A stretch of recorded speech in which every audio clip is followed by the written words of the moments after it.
And we're live. Welcome to Music Matters 2020. I'm your host, Jason Tramm, and we're delighted that you can join us for our unique podcast community where we explore the issues and challenges of 2020 as seen through the eyes of distinguished colleagues. We'd like to wish all of our listeners a wonderful holiday season, a wonderful Hanukkah if you celebrate, and also as we get prepared for the other holidays, thank you everyone, and we wish you and your families all the best. Tonight we have a wonderful show for you. We have a singing actress, a Broadway, an opera, and who does all sorts of theater, and we are delighted that she can join us, Miss Joy Hermalyn. Welcome, Joy. Thank you. Happy to be here. This is wonderful. We can get you on the show, and you've done such incredible work in your career. You've a really distinguished and a unique career path, and we're excited that we can talk about it tonight. You bet. I love telling people there's not one way. That I definitely like to do. Some people think there are rules, and I'm here to Isn't that the truth? I mean, when you work with young people and they're looking for a way, there might be a way for some people, but there's so many other ways. And there's so many, and you can carve your own. Indeed, you know, and today there's this. So for Broadway, particularly, there's like a triple threat school, right? So there's 10 unbelievable triple threat schools. When I was coming up, I did not go to a triple threat school because there wasn't one. And so we're churning out people who are very talented, but it isn't the only way. So people get very disappointed when they don't get in and think their career is over before it even starts and they've learned anything. So really, you know, liberal arts education is just as good, and private lessons and dance class and acting class. So there's many ways, many. There's so many ways to gather those skills up and to be around the best and to learn and absorb. And so tell us about your unique path. How did you start your artistic journey? My artistic journey started apparently the moment I could speak. That rumor has it, I wasn't there. My parents told me I came out singing, and apparently I did, because what I do remember is being very young and jumping around the living room, acting out Rose's Turn from Gypsy, if you know that tome, and screaming and singing all the notes. And my parents were like, oh, maybe we should get her some voice lessons. So when I was very young, at 6 years old, there was a voice teacher in the next town, River Edge, New Jersey, who was teaching young children to sing, and she took me on. She had eventually had like a couple of the Annies, which I was a little old for once it came. So now I'm aging myself, like literally a minute too old. So I started with voice lessons very young, and dance lessons and acting class, and all the community theater, of which there was a ton in Teaneck, New Jersey, and a variety of other places. I grew up in Teaneck. There was a great community theater community. And then, of course, in the school, whatever, I would audition for literally every solo, everything. When you get bitten, you're really bitten. That's the way it is. Never thought about it much until I actually decided to keep doing it, which was much later. So that's how old were you when you knew you wanted to do this? This is going to be what I'm going to do. Well, how old were you? From age 7 or 8, I started getting some work with my mom taking me into New York City 3-4 times a week out of school, like at 2:00 or a little early, or go to get out of school and come back for auditions. And I did movies, and I did commercials, and I did some shows. My first professional show, I was a little bit older. I was not old. I was 10, and it was a road show of Annie Get Your Gun. So by that time, I had pretty much told them.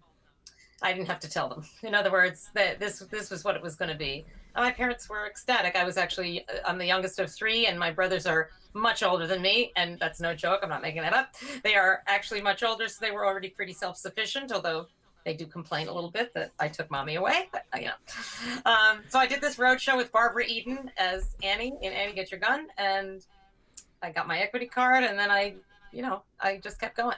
There was one moment, I'll tell you quickly, that I thought, I need to think about this. I never thought about it before, like other kids dream of 1,000 different careers. So when I went to France for my semester abroad at NYU, I really stopped to think if this is what I wanted, because I was away from all the stress or pressure or whatever I felt was my norm. And I really decided I was going to throw myself in and really make sure I was going to do it. And here I was getting a music degree, not a theater degree, and I was taking acting class, and I didn't quite know what to do. My voice teacher wanted me to switch to opera. So I didn't know I didn't know where it was going to be, but I knew this was carnival life for me. It never changes, right? Doesn't Once you jump on the train. Indeed. My hard as I try. Well, I'm like you. I knew I wanted to do something in music. I wanted to be an opera singer when I was a kid, Love it. but I knew I wanted to be some sort of artist, musician. I just wanted to do that, and that's all I've done since I was probably 7. I didn't know that. Oh, we have that in common. It's so, when people ask me, I'm almost embarrassed to say, okay, I was a child. No, really, a child. And I say that in some ways, when it's handed to you that way, you have to make sure you want to do it. At some point, you take that moment and say, or you don't, and you just keep plowing ahead until you get to a pandemic and go, I guess I could have been a stockbroker. I don't know. I have a brain. You're fantastic with your doctorate and all, and I don't know. We have My doctorate's in music. we have other skills. Same thing. We do have a lot of other skills. So I've had other jobs in my life to support my habit, right? But I've also come to the conclusion of the one job that isn't really a job is teaching, and I love teaching. It's not a job or a survival job, although this pandemic has made it my only job. So I'm very grateful for it, and I have amazing students, and it just fills you up in a different way. And if you can just make someone's life a little easier or a little better or give them a little boost, I think that's the most important thing we can do. Being a fellow teacher, being able to take what you've learned on the stage and pass that to the next generation, that is really something special. And someone like yourself, which you have so much stage experience and different types of experience, to bring that to someone who's a young person, that's a great gift. I am like a one-stop shop. I tell them I'm your opera musical theater department. Honestly, ask me any questions. If I don't know it, I'll call a friend, Lifeline or something, Dial a friend. Right. I'll dial for a life preserver or something. I definitely know, a lot of people in the business, but I also know kind of the way around it. Do I have the definitive key to getting every job? Absolutely not. It is the most disheartening, painful business you could be in from my end, where you're constantly being judged on things you can and can't help. Mostly can't, I would like to say. If everything's in place, then those other puzzle pieces have nothing to do with you. That's a very hard lesson that I learn, probably 100 times a month. It's not so easy. That's a great point. Let's talk about that. Like how much rejection a professional artist has to go through during their life. I mean, isn't that a major part of any artist's life? And how do you learn to take that not personally? Well, a couple of things on that. Yes, it is rejection, and I just try and say, your loss in my own brain to say that, right? Too bad. I'm a lot of fun. I'm talented, but I'm a lot of fun. I'm mainly a lot of fun. He's a good colleague. So I will start with my mother, right? I was lucky enough to have great parents. I had great supportive parents who were in shock that I could do this. And then we got some amount of agents wanted to be interested, and things happened, and they were pursuing it for me. So were your parents musical? Were they oh in my the God, business? my father was tone deaf and a wise potato chip salesman with a route in the Bronx. And Wow. My mom was a homemaker who eventually became a bank manager, but she was a homemaker, typical Bronx, the wife stays home and the husband goes to work, and he worked like from dawn till dusk. So my mother would take me on all the auditions in New York that we would have, whether it was a commercial that was a 2-minute audition, or for an agent, a bigger audition, or for an audition for a job in Las Vegas, or for a Broadway show. And after every audition, we went to a place, I guess I'm dating myself again, but I was very young.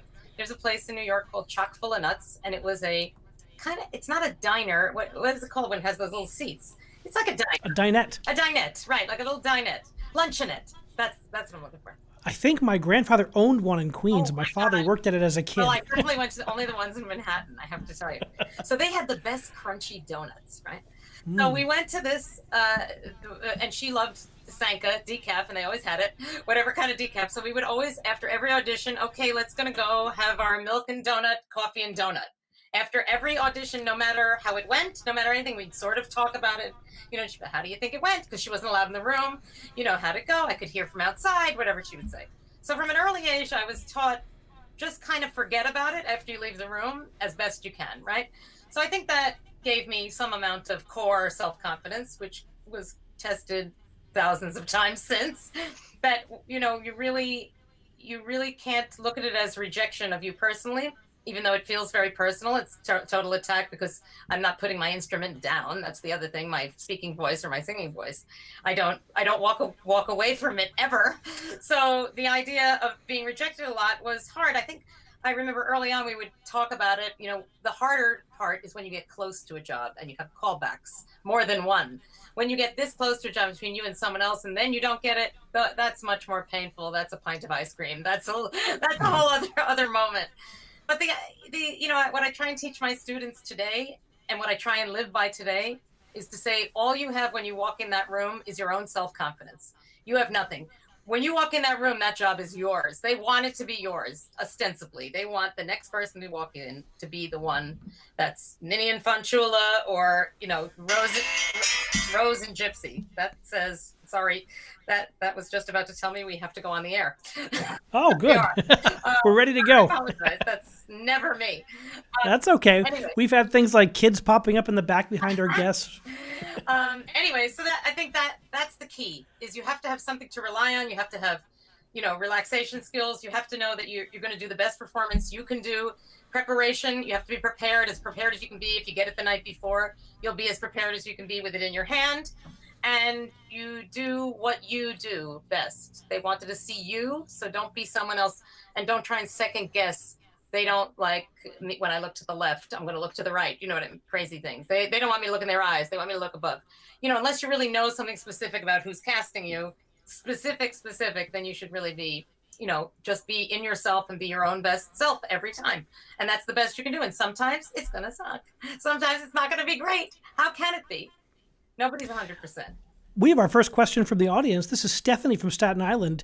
She asks, have you ever struggled with nerves, even when you were a child? How do you deal with the nerve part of the performance? I have indeed. And, since we're talking about honesty, and I'll be honest, I would say that because I grew up first with musical theater and switched to opera, still when I do opera, I get a little bit of butterflies, a little more nervous. For musical theater, it's you've rehearsed so much and you're just dying to hear an audience clap at a certain point or laugh. When you're doing comedy and no one's laughing anymore and the director is done because they're looking at the lighting, or your best friend is, doing something else, you're like not fun. So the joke in theater is you look at each other and go, I've lost it. I'm not funny anymore. It's gone. Thank you. I'll pick up my things. Right? You make these jokes. But for stage fright, I teach, and live by a variety of meditation tools or breathing tools, right? So I had a coach once tell me, and he is absolutely correct, and he may or may not be listening, or he will be. He said, all you need to do is take a breath and it changes the room, right? If you take a breath through your nose and out your mouth, it changes the temperature in the room and it changes your body, right? That suddenly oxygen goes to places that you might have been holding. And so fear and stage fright is a form of holding, because you're trying to hold it together, for lack of a better word, but then muscles are holding. So if you can just release those somehow, that helps the brain a bit. I have all sorts of other tricks that are, crazy or not crazy. Close my eyes, warm up in my hands, talk to myself, read something, listen to Bruce Springsteen, no joke. So for more for auditions is the moment of, okay, come on. And then you have to be able to figure out how to use that energy as adrenaline, as opposed to stopping you from doing your best. Yeah, certainly. So many singers get in their own head and they second guess themselves, and they wind up really limiting their possibilities, and that's such a major part of a singer and an actress's career, I guess. Yes, and speaking of that, since you got me on my soapbox, I mean the major part of singing today, if it isn't a new piece, it's very difficult for people to find their voices. And I'm a big advocate for finding your own voice, because imitation, of course, is going to happen. That's not the problem. The problem is the perfection in the studio, that no one is going to sound like those people ever, from whatever year. Quentin probably knows better than I do, but whatever the year is that we started doing auto-tune and sweetening and, things that suddenly morphed into nobody makes a mistake anymore. So when I was growing up and going to opera school,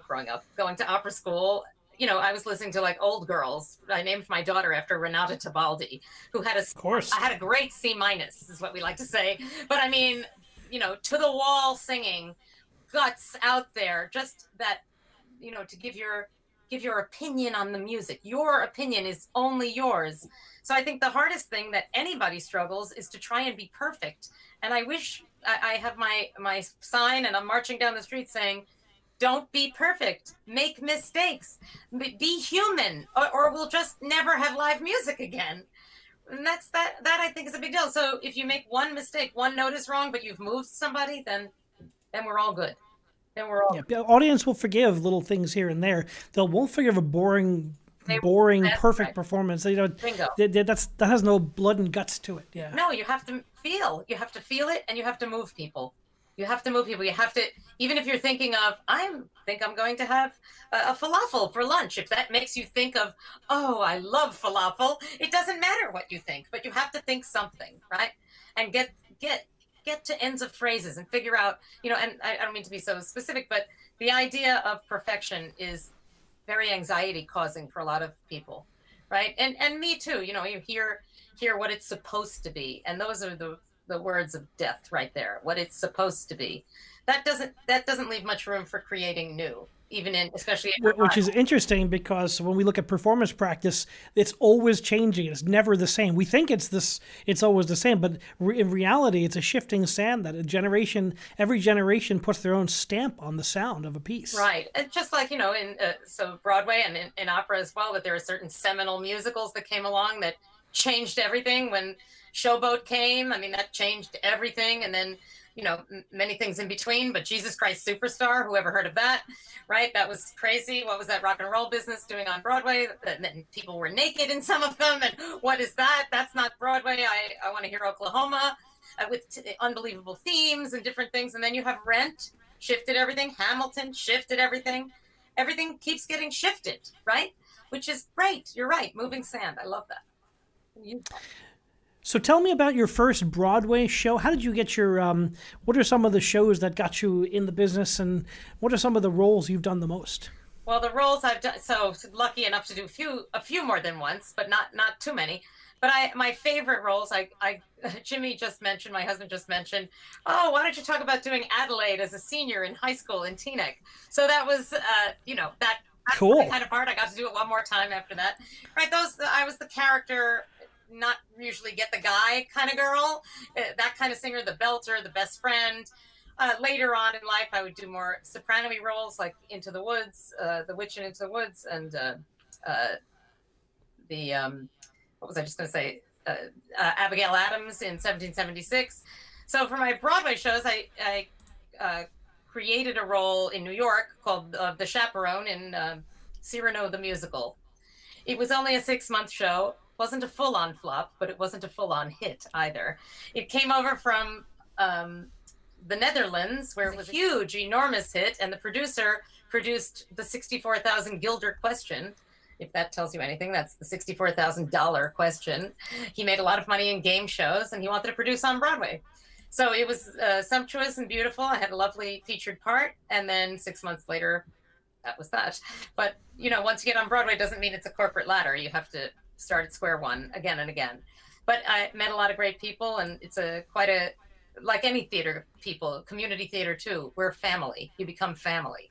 You become part of each other's lives literally forever, which is the beauty of it, you know, to have a new stable of, adding to your stable of friends and worldview. So that was kind of exciting. And at the same time as Cyrano, I also did the Christmas Carol at Madison Square Garden. That was the first year. The first year was Cyrano closed, and then I got the Christmas Carol at Madison Square Garden.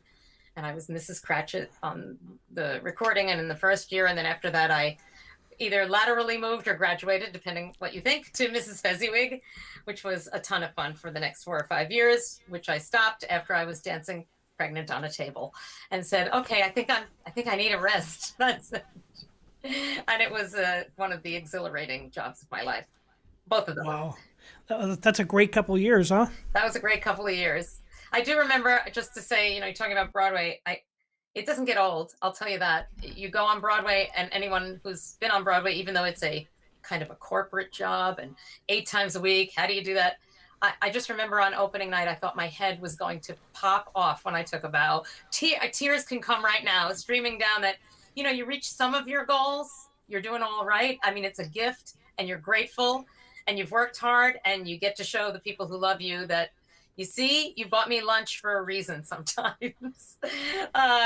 Yeah, so that was a beautiful, beautiful beginning and a great group. We have a question from our audience. This is from James Musto, who asks, what about La Boheme on Broadway? And then I got to live my actual dream, doing an opera on the Broadway at the Broadway Theater. So the Broadway Theater was a monstrously large place, which was difficult because it was too big. But the La Boheme on Broadway started in San Francisco for 3 months, which was a lovely start. And we had great reviews. And of course, all the friends of Baz Luhrmann were there, which means Nicole Kidman and all the Moulin Rouge people from the movies, and like Romeo and Juliet. I was like totally fangirling. And it was a beautiful production. And I guess I'm allowed to tell this story. I think that absolutely. Okay, so here's a story. So there were 3 sopranos who shall go nameless. You needed to look them up, you can, but one of them could not sing the high C at the end of Act 1. Didn't quite have it yet. She was going to work it into her voice. So that, I mean, it was just peculiar, beautiful voice, but not the high C. Couldn't sustain the high C. So da da da, the ending of La Boheme there. So of course you do. So they asked me how much I would charge to sing the high C off stage. I said, sing the money note? Just the money note? What do you mean? So I called up my union. I said, what would someone, this is freakish. I have no idea. So they gave me a figure, like a random figure. I said, okay, I want a 6-week, it was a 6-week contract. I want a 6-week contract at this price just in case she, whatever happens, I want to make sure. I said, but part of the contract is I need the note before it. I don't want to just launch in on a C. Forget that. You listen, Dawn, bye. Right. Then anchor that high note. We definitely had a different voice quality too. She's more Morella Framini, and I was more Renata Tebaldi, as it were, or bigger voice. So and I'm not saying I'm Renata Tebaldi. Please, God, I don't mean that. Anyway, to make a long story short, we did it twice. After the second one, she suddenly found her high C. Yeah, I'm sure she did. I've got a story like that. I did a Verdi Requiem with, I will also not name the name, but it was a soprano who didn't have great technical high notes, and they were very much involved in the production process of this Verdi Requiem. And I had a very, very talented younger singer who would hit the high C and the B flats on all the 3 gigantic big moments in the Verdi Requiem. And da da da da da da, and she would sing it from the chorus. From the chorus. But you do what you got to do. The show must go on, as it were. Yeah. That is the business we're in. That's for sure. So that's good. I think I answered the first one's question and the second one, maybe.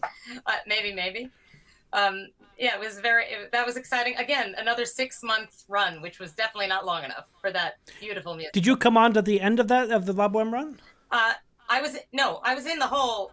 You were the whole time. I was in it the whole time in San Francisco and then in New York. I was only in Act 2. I was in the ensemble as a mother of a roller skating Jonas brother. Okay, dare I say it? 2 of the Jonas brothers were in it, and I was one of their mother or something. I had some interaction. So later in life, I'm like, hi, do you remember me? He's like, oh my God. I'm like, yeah, you grew up. I'm drinking. I look different. They're very nice people. The Jonas Brothers. I was doing a Messiah in Ocean Grove in 2019, and they were doing a show on the Asbury Park Boardwalk, and during the show of my Messiah, fireworks started because they were recording for MTV or something like that. Screaming. Fireworks, boom, bang, bang, in the middle of my recit. I'm like, oh God! Oh, and no. I knew they were filming it twice. So 10 minutes later, boom, boom. Did you just have like a big fermata going, or what? No, it was just like, and the soprano just like laughed, and she just sang louder and made a joke out of it, I love it. That's a good story. That's a good Jonas Brothers story. I like that. Yeah. So then, the in between times when you're not on Broadway, you're doing regional theater, which, I have never had a huge starring role on Broadway. I've been in a lot of ensembles. I've had a lot of featured roles, so not as much pressure, let's say, which is fantastic, because even without a lot of pressure, you're living like a monk. You're not talking to people much. If you're rehearsing all day and then performing at night, or you have 8 shows a week and so-and-so is coming to this one, you have to say hi after. And, so it's a difficult life for sure. Very difficult life, but not one I would ever trade. And I can't wait.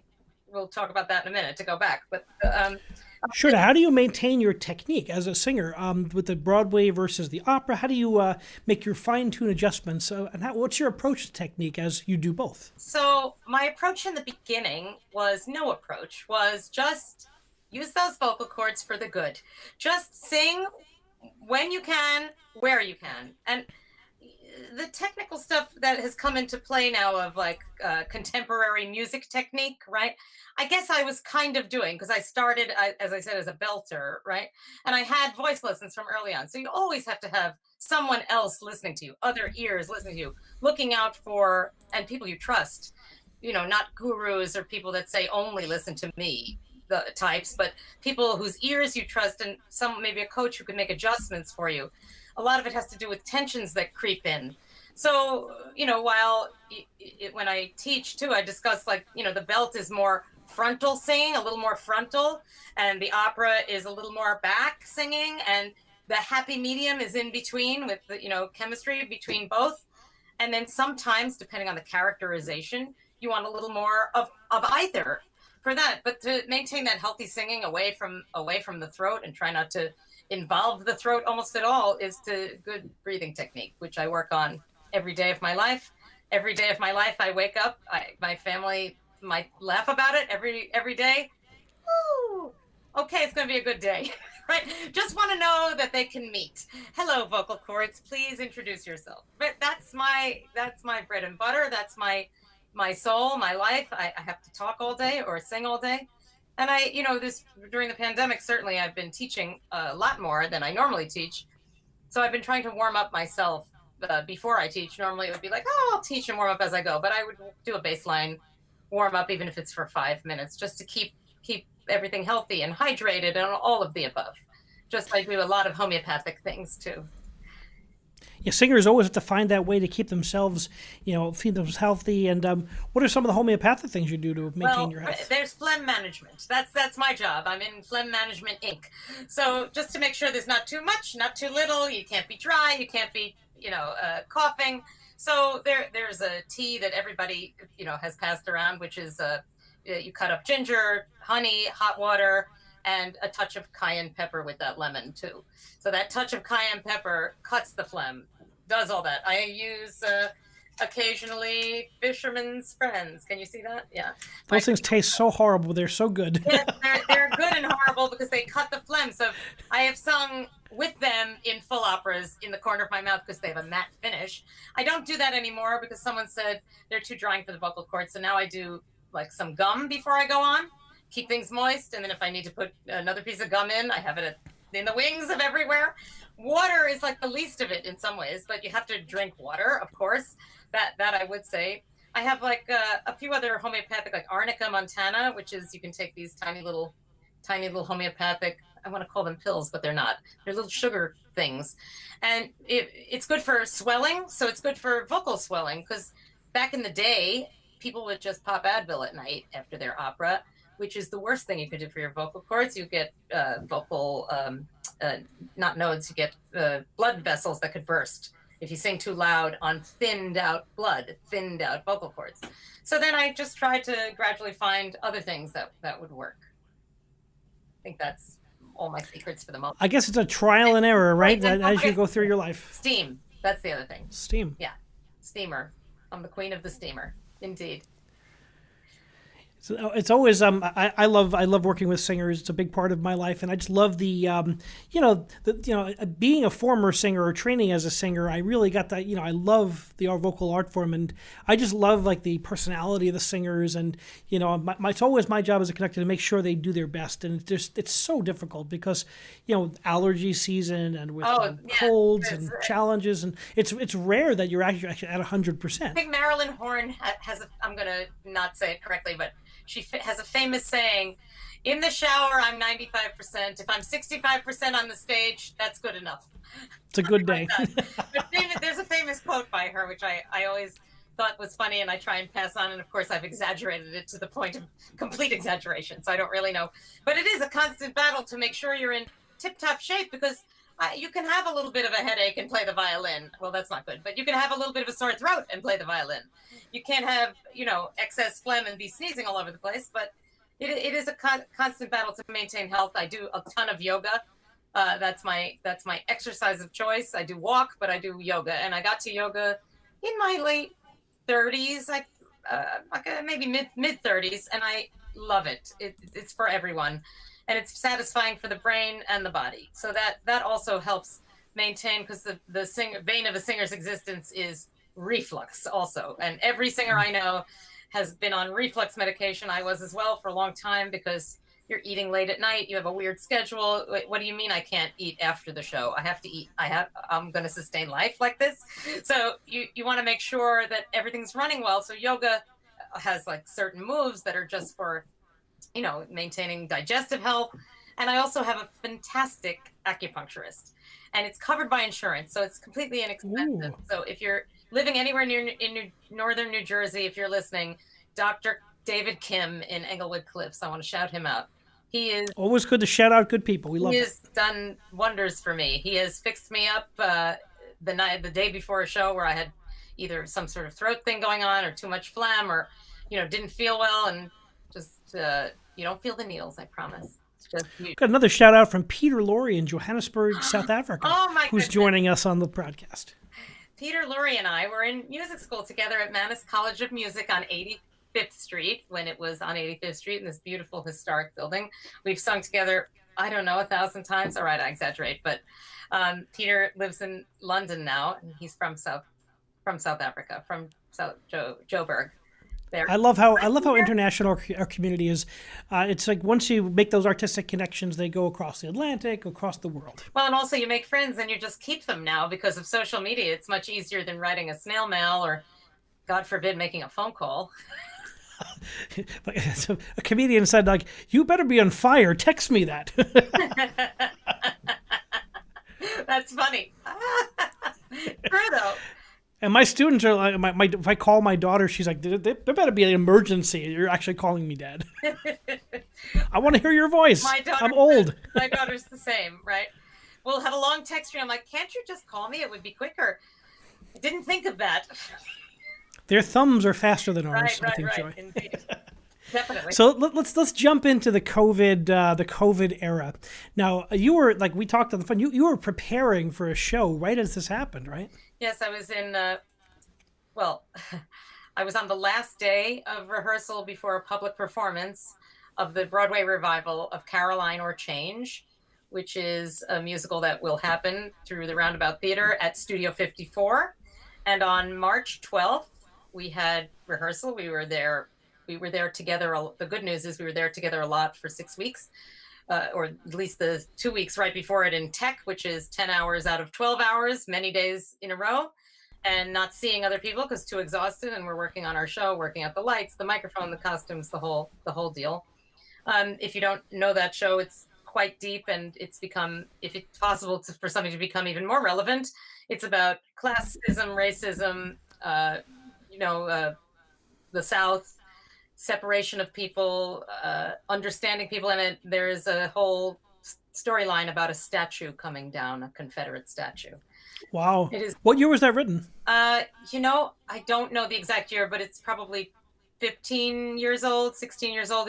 Tony Kushner, the preeminent playwright of our lives, Pulitzer winner for Angels in America, he wrote this about his growing up life in Lake Charles, Louisiana, and what it was like to grow up Jewish in Lake Charles, Louisiana, and have a black maid, because everyone of some means had a black help of some sort or more. And this is the story of he asked his I don't want to call it his maid, but I forgot her name, but the whole show is dedicated to her, and she's still with us, and I hope she still will be, because she was 90 something, and she gave her blessing for the show, came to the first opening night, and it's quite a moving show. It's a little fantastical, and I play Grandma Gelman, who is the Jewish grandmother of the family, and I am the happy to a point. I'm typical grandma, and we go through a whole series of events. It's set in the time right before and then after JFK gets assassinated. So it's quite a storyline, quite riveting. There's some unbelievable singing in it. My colleagues are incredible singers and actors, and our star Sharon D. Clarke did this production in London in 3 different incarnations, and she's won every award for it. So they wanted to bring it here. I'm ecstatic to say that I'm a part of it. So on that day, at around 1 o'clock, we heard some rumblings, and we had heard some usher at Phantom of the Opera got sick. Somebody some usher was helping people online. You have to wait online before you go into the Broadway show. That's like a new thing where you wait outside around the block. And apparently some of those ushers got sick at a new musical called Six about Henry VIII's wives also coming back. Anyway, we started to hear rumblings. We didn't know what that meant. The mayor wasn't making anything definitive. And then we have this thing called the Broadway League, which sort of makes decisions. And then Disney Theatrical is separate, but they are all talking to each other. And at 1 o'clock, they said, at 5 o'clock today, we're shutting down Broadway on the 12th of March. So at that point, we were supposed to do our pre-dress rehearsal from 2 o'clock to 5 o'clock and then have dinner. And then I had all sorts of friends coming to what is known as the Gypsy dress rehearsal, which means you invite friends to come to the last dress rehearsal before the first paid public performance. And it's usually like a big love fest where people are screaming because, they're a bunch of friends and, people from the theater world come just to see that last bit. So we took a vote to say, do you want to stay till 5? That got a kibosh. And everybody said, I think we should go. And at that point, it was see you in 2 weeks. Which certainly wasn't the case because we had no idea. The good news is we were together so much, nobody got sick from my cast. Other people, I lost a friend who was a dresser of mine years ago at the Christmas Carol, and she passed away from COVID. She was a dresser at Phantom and one of the first early people to get it before they knew how to handle it and at least sustain life, which they seem to be much better at that now, at least. So yeah, those early days were really challenging, and especially New York. New York was crushed with this. It was so terrible. Crushed. And we've lost a lot of opera people. We lost a lot of Broadway people.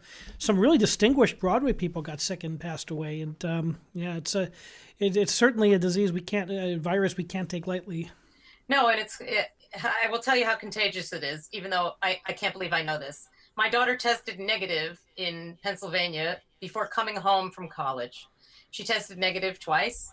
She packed the car a day later, came home and said, I think I should take one more test just to be sure since I'm here with you and, just to be safe. And my husband and I were negative, and she tested positive, and we had to quarantine for 2 weeks away from each other in our not so giant house until she came back with a negative test. So the doctor said it could be that as she was packing the car, carrying something, she walked into a viral cloud. I just can't wrap my head around that, but she's a very careful person, not doing anything. So not doing anything crazy, always with a mask on. So it is that contagious. Luckily for her, the viral load wasn't much, no symptoms.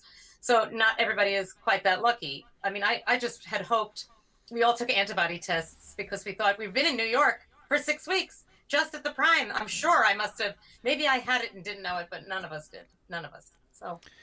Yeah, I think it's the type of thing that's going to be with us now. Hopefully the vaccine gets out there and starts doing what it does. Yes, and then we can get back to at least some amount of live music and live performance. We'll figure out how to do audience participation soon. But there's a lot of plans.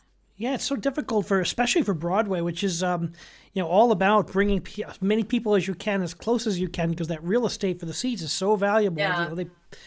I just look forward to a day when we can get back together and put people in a room. Me too. We have Zoom discussions about it, and we have a plan to start that first preview on September 17th. Please say a prayer for us, for all of us. Apparently they think, even Dr. Fauci said it's possible that Broadway could be back in June. And when they say Broadway, the public hears Broadway. Oh, you're going to be back in June. That just means you can start rehearsing again. You can't just leave something for a year and a half and not get hurt. When you go back to it, there's a lot of moving parts on Broadway from above and below and the side. And you have to make sure, obviously, some people have, because of the pandemic, had to leave to go to family because they have who thought to save enough for a year and a half? I mean, regular people might not save enough for a year and a half. Forget about theater people saving enough for a year and a half. If they have enough for a month or two, that seems good. Life is good, yeah. Yeah, I mean, we're not spendthrifts, but then again, who would have ever expected? This is the big one that they talk about, the big emergency. So, well, when you think about it in terms of a history, Broadway has never been closed for more than a snow day. Mm-hmm. I mean, an occasional blizzard might take a day or two off of the schedule. Just 9/11. How many days was 9/11? I think it was only 2 or 3. I was going to say, it wasn't many. No, it wasn't many because we thought, I wasn't on Broadway at that moment, but obviously I had a lot of friends who were, and I wanted to go back to commune and feel that camaraderie. The idea of going back, though, I can imagine it's going to take 2 or 3 days of rehearsal, crying our eyes out, like just to be in our own airspace. We still need the tests. I think that's going to help us all be together. I have to hug and kiss my grandchild. I think that's going to be not so easy if I'm not sure he's not got the plague. So I think we're on the road, at least, thankfully, and I'm grateful for that. And I hope. Well, there is hope in this holiday season. The hope is starting to come out. The vaccine rolling out is going to be a huge step in all of our lives. Yes, and we indeed. Just pray that that's as effective as it needs to be. Right, and I think for people to say, "Oh, I hope it comes back," is kind of a cross. Of course, it's coming back. You can't, kingdoms were not built without music and art and live entertainment of some sort, right? So it has to come back. It will well be different for a while, whatever different is. But that's us, scrappy people. We have to pivot and make. Arts people are notoriously malleable, and we're always creative. So the creative part's going to take over. So let's talk about your personal COVID. What have you been doing during COVID? What's been your? Well, to ask my friends and family. She learned how to bake bread. She's a cliche. I've heard that from a few people, actually. I started one of those sourdough starters. It wasn't my dream ever, but I thought I have to try this. I'm going to try this. I love baking and I love cooking, but now I am a slave to my sourdough starter. And it got to a point where I was baking a lot, but we were eating it or freezing it because you can't give somebody a loaf of bread that you have no idea how it tastes if you've never baked before. So then we're in the middle of COVID. You can't give them half a loaf of bread because that's weird if you've cut it and touched it. So it took us a while before I could finally gift. Now I gift bagels, and I guess I owe you a couple of loaves of bread and some homemade wow. bagels. That's been great because dough is like therapy. You just keep mashing it. You think good thoughts, and you work out your angry thoughts on it, which is fantastic. I have other aspirations. I bought an accordion at a used antique store in Pennsylvania a while back. I keep picking it up and trying like 5 minutes here and there. I'm gonna get to it. It's coming.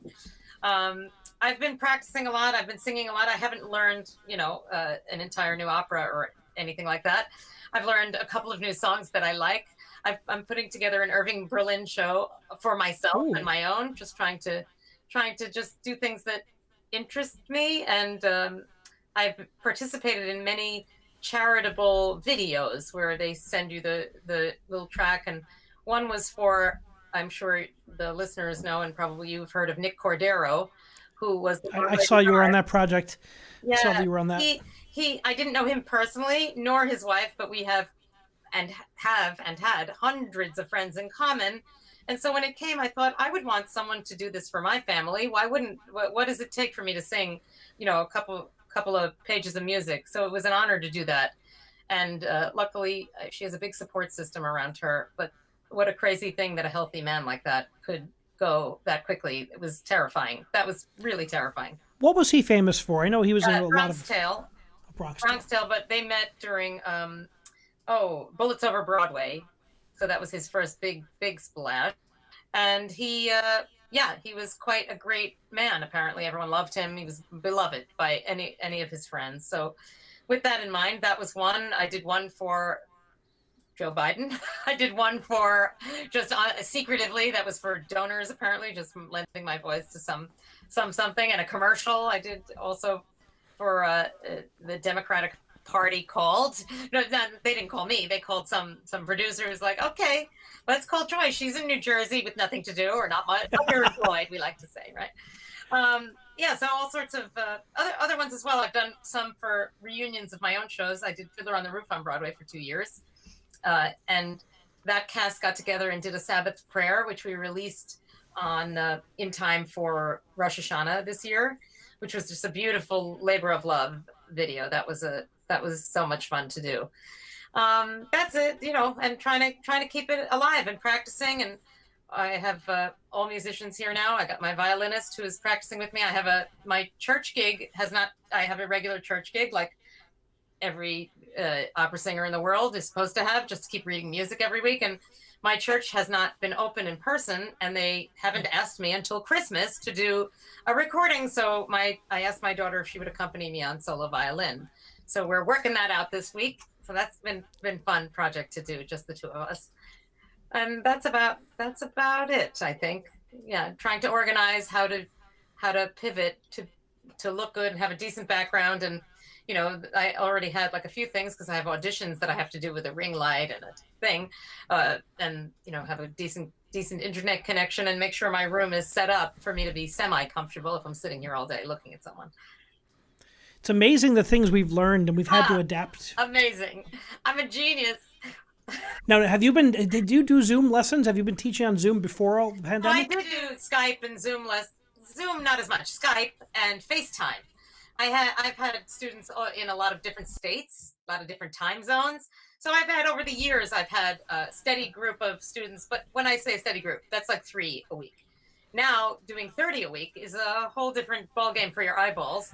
So I figured out how long a break I need and how I have to walk away and look into the distance and try and keep my eye health up, because that's been challenging. But the good news, we're all spending so many hours in front of the screen, aren't we? Right. It's the good news though, aside on the bright side, not getting in the car and driving has given me time to clean up the studio and figure out some things. And as you can see, this is maybe a fourth of all the music I have, if you can see all that, right?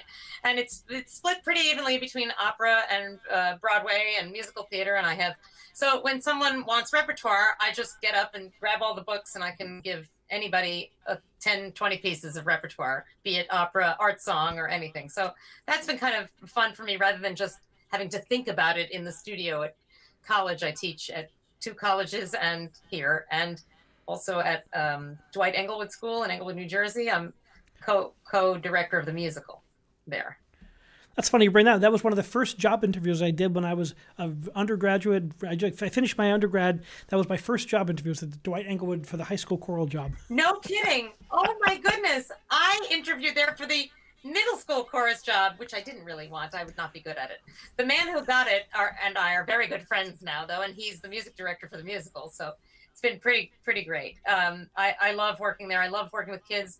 I also have a new job that I took on, not thinking, once COVID came, I didn't think I was teaching that much, but there's a class twice a week at a performing arts school in Union County, and they have this musical theater class, and these kids are fantastic.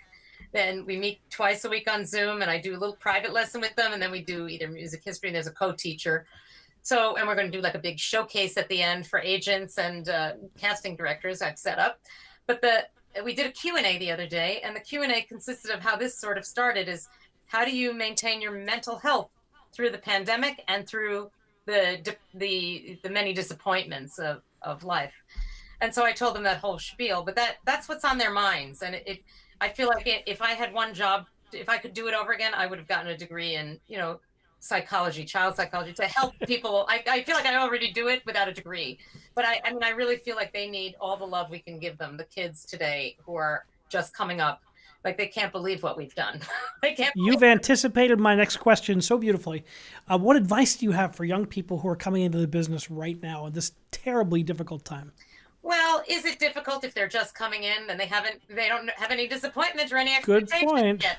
So Good point. I don't mean to go against that. That you're exactly right. It is a terribly difficult time in the landscape. From where I sit, I think to myself, oh, sure, I watch TV. Only famous people are getting the jobs that maybe I would have had an audition for, because everyone is out of work universally, right? Now is the time for you to get your book together of your audition, especially for the 5 arias or for musical theater. Get your 16 bars in order. Make sure you have, a decent looking headshot and resume. It doesn't have to cost anything. You can do iPhone and blow it up. That you have to have all this stuff the preparation in place, right? Get the preparation in place for when we do go back.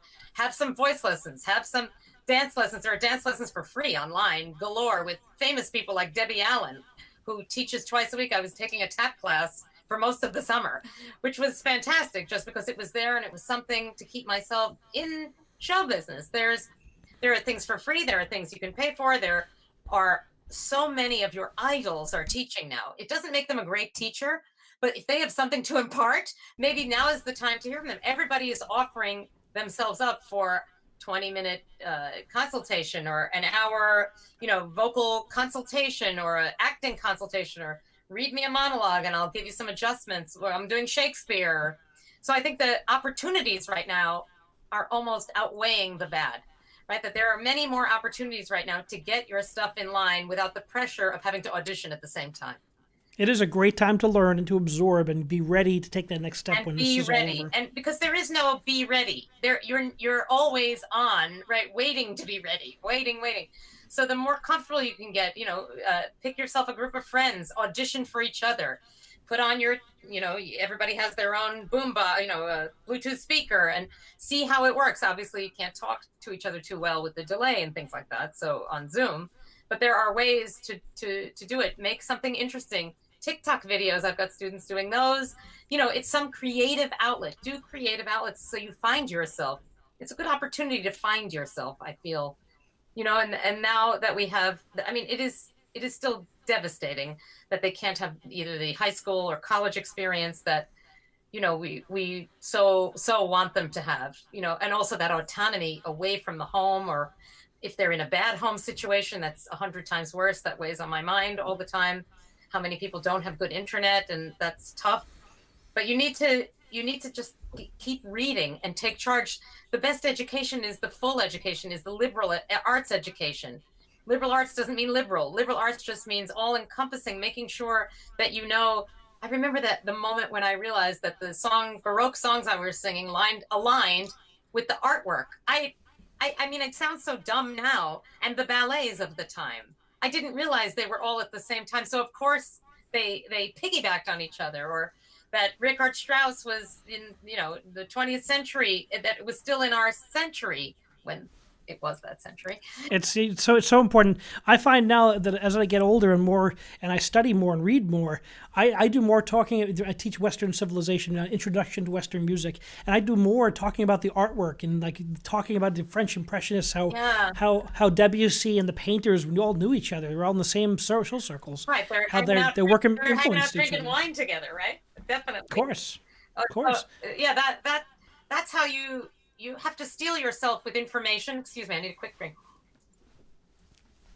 You need to gotta hydrate. Yes, gotta hydrate. You need to steel yourself. Don't worry, I warmed up for you. You have to steel yourself with information, and that might mean let me do Duolingo and learn some Spanish or Italian. Let me listen to 2 cast albums a week. I tell my students, I give them a little homework here and there of, listen to this cast album. Just listen to it through. People used to do that. That's what we did. You'll hear a glorious orchestra, some old school. Listen to Ella Fitzgerald. Listen to, a gamut of singers, don't just listen to one thing.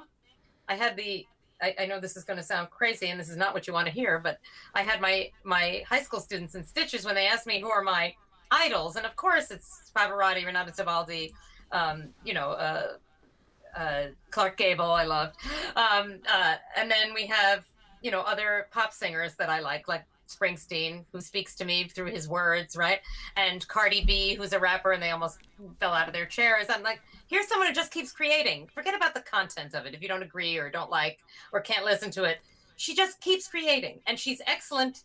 She's an excellent dancer and an excellent creator of music of a sort, right? Her sort. So if that gives you inspiration, I also tell people to do the morning pages. Do you know what that is? I do not. You ever heard of the book The Artist's Way? Yes. So The Artist's Way, the big takeaway from The Artist's Way is the morning pages, which is 3 pages of get out of bed and empty your brain. Because if you empty your brain, there'll be room for creativity and room for other things to take its place of the things that are on your mind, right? And after about a week of that or 2 weeks of that, it pretty much waves over you and you feel calmer and you feel like you have more room to take things in and on.